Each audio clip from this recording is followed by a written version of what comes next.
ओम तत्सत। ओम श्री परमात्मने नमः। ओम श्री गुरुवे नमः। योग वशिष्ठ। श्री कृष्ण के द्वारा अर्जुन के प्रति देह की नश्वरता, आत्मा की अविनाशिता, मनुष्यों की मरण स्थिति और स्वर्ग नरक आदि की प्राप्ति एवं जीवात्मा के संसार भ्रमण में कारण रूप वासना के नाश से मुक्ति का प्रतिपादन। श्री भगवान ने कहा, पार्थ, बुद्धिमान पुरुष को उचित है कि प्रारब्ध अनुसार न्याय से प्राप्त भोगों का त्याग न करे और अप्राप्त भोगों को पाने की इच्छा न करे एवं न्याय से प्राप्त भोगों का शास्त्र अनुकूल उपभोग करते हुए भी समभाव से स्थित रहे। महाबाहु अर्जुन, जन्म आदि विकार स्वभाव वाले अनात्म रूप जड़ देह में मैपन की भावना मत करो, अपितु जन्म आदि विकार से रहित सत्य चिन्मय आत्मा में ही आत्मा की भावना करो। देह का नाश होने पर अविनाशी आत्मा का नाश नहीं होता, इसलिए संपूर्ण परिग्रहों से रहित चित्त रहित पुरुष का पतन नहीं होता। वह कर्मों को करता हुआ भी कुछ नहीं करता, क्योंकि परमात्मा के यथार्थ तात्विक ज्ञान का आश्रय लेने वाले आसक्ति रहित महात्मा के हृदय में संपूर्ण कर्म करते हुए भी कहीं कभी कर्तृत्व अभिमान नहीं होता। अर्जुन, यह आत्मा अविनाशी आदि और अंत से रहित अजर कहा गया है, इसलिए आत्मा का नाश होता है। यह दुखदायी दुर्बोध तुम जैसे मनुष्य को नहीं होना चाहिए।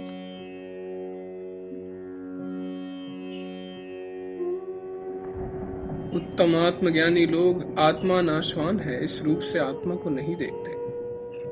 देह अभिमानी अज्ञानी मनुष्य ही आत्मा में आत्मा को अनात्म रूप से देखते हैं, यानी देह को ही आत्मा मानते हैं तथा यह नष्ट हो गया और यह प्राप्त हो गया इत्यादि भावनाएं वंध्या स्त्री के पुत्र के समान मोह जनित भ्रम असत है। असत वस्तु की तो सत्ता नहीं है और सत का अभाव नहीं। इस प्रकार इन दोनों का ही तत्व ज्ञानी पुरुषों द्वारा देखा गया है। नाश रहित तो तुम उसको जानो जिससे यह संपूर्ण जगत दृश्य वर्ग व्याप्त है। इस अविनाशी का विनाश करने में कोई भी समर्थ नहीं। इस नाश रहित अप्रमेय नित्य स्वरूप जीवात्मा के ये सब शरीर नाशवान कहे गए हैं। इसलिए भरतवंशी अर्जुन, तुम युद्ध करो। आत्मा एक है और द्वैत है ही नहीं, अतः आत्मा के सिवा दूसरे असत पदार्थ की उत्पत्ति हो कैसे सकती है, क्योंकि सत का नाश नहीं होता। इसलिए यह सदरूप परमात्मा अविनाशी और अनंत है।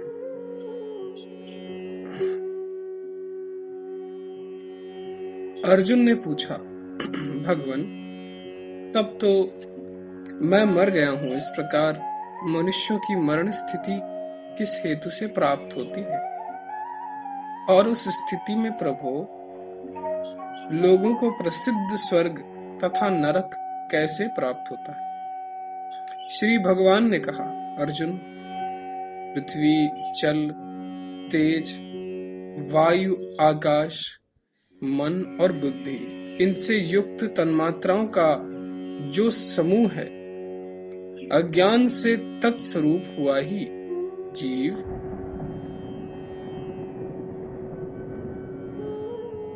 देहों में स्थित रहता है।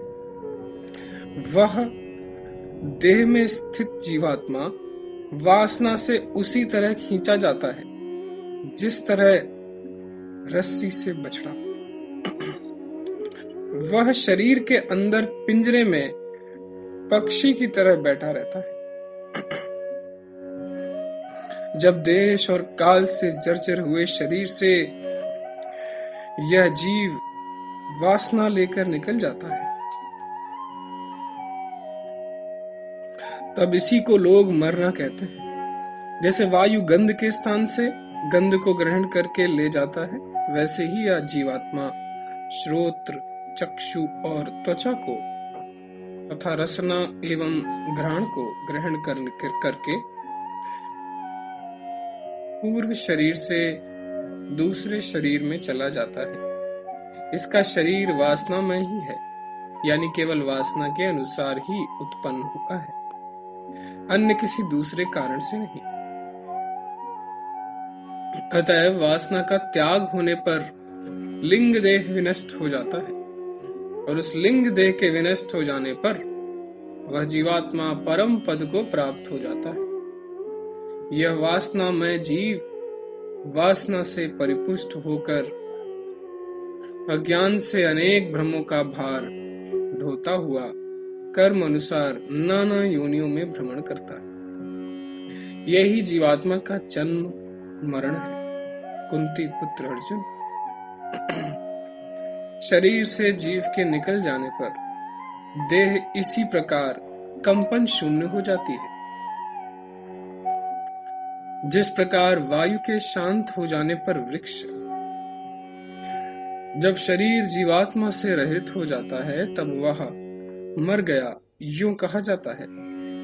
अनादि अविद्या से मूढ़ बुद्धि या जीव अपने कर्म और वासना के अनुसार नरक, स्वर्ग, इसी लोक में पुनर्जन्म आदि जिनमें भ्रमण करने का उसने चिरकाल से अभ्यास किया है, अनुभव करता है। अर्जुन ने पूछा, जगतपते, इस जीव का स्वर्ग, नरक, मृत्युलोक आदि में जो भ्रमण होता है उसमें कारण क्या है, यह आप मुझसे कहिए। श्री भगवान बोले, अर्जुन, चिरकालिक अभ्यास से प्रौढ़ हुई स्वप्न तुल्य या वासना ही जीव को संसार रूप भूल भुलैया में डालती है। इसलिए तत्व ज्ञान के अभ्यास से वासना का समूल क्षय ही जीव के लिए कल्याण कारक है। अर्जुन ने पूछा, देव देवेश, यह वासना किससे उत्पन्न हुई और वह किस प्रकार नष्ट होती है? श्री भगवान बोले, कौन्तेय, अनात्म वस्तु देह में आत्म भावना रूप यह वासना अज्ञान स्वरूप मोह से उत्पन्न हुई है और परमात्मा के यथार्थ अनुभव रूप ज्ञान से यह विनष्ट हो जाती है। तुम पवित्र आत्मा हो चुके हो और सत्य वस्तु का विवेक भी तुम्हें हो चुका है। अब तुम यह, वह, मैं और ये लोग इत्यादि रूप वासना से रहित हो जाओ, क्योंकि भारत दूसरे के अधीन न रहने वाला, संकल्प रहित और अविनाशी जीवात्मा का परमात्मा के यथार्थ ज्ञान से वासना से छूट जाना ही उसका मोक्ष है। महाबाहु अर्जुन, वासना रूप रज्जु के बंधन से छूटा हुआ पुरुष मुक्त कहा जाता है। अतः तुम वासना से रहित होकर जीते जी ही उस वास्तविक यथार्थ तत्व का अनुभव करो। जो वासना से रहित नहीं है, भले ही वह समस्त धर्मों के परायण ही क्यों ना हो, सर्वज्ञ यानी समस्त सांसारिक विषयों का पंडित ही क्यों ना हो, फिर भी वह पिंजरे में स्थित पंछी की भांति सब ओर से वासना जाल से बंधा हुआ है, क्योंकि वासना ही बंधन है और वासना का क्षय ही मोक्ष। ओम तत्सत, ओम तत्सत।